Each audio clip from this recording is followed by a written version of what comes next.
Hi, and thanks for watching. Today we are going to be playing with some text and what you can do with it in the Silhouette Designer Edition. And what I'm going to start by doing is just putting in some text that we can manipulate and play with. And I'm going to go up to my fill window and open it, just so that you can see once it's filled in. It's easier as a contrast. And I'm going to make it a little bit bigger so that we can look at it.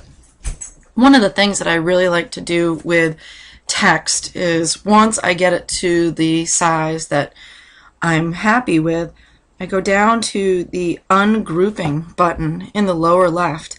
And what that will do is it will ungroup it as a word, and it will make all of the letters individual. Now, what I like to then do is play with the spacing, because not always do I like how the font has spaced itself on the screen. And maybe I wanted to do an effect where perhaps the first letter may be bigger than the rest, and I can go ahead and change the sizes. So that's fun.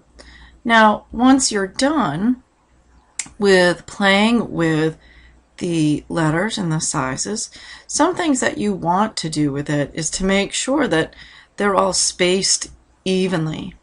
So I'm going to highlight all of my text, and what you can see now is the text has a very different side measurement here, and when you ungroup the text, it will get rid of any sort of leading or trailing space that the font will have in it. So I have selected all of my letters, and I'm going to go up to this button here, the Align window. And once I open that, I can have a bunch of different options, and what I will do with these is I could align them in the middle, which moves it so that all of the centers of all of the letters are now lined up. Or, I'm going to undo that, I can align the bottom, so perhaps I want them all straight across the bottom. And the other thing that I very much enjoy doing is using the space horizontally and space vertically buttons. And what this does is, when I have put my starting letter and my final letter into the position that I like, when I click on the space horizontally, it will actually shift everything so that it is evenly spread out. Now, don't forget that once you get it to this, you go back and then regroup. So I'm going to go back down to my button and to group the selected shapes, because now they will move all together. Some other things that I can do now with this is I can, here we go, the offset, it's up on the top.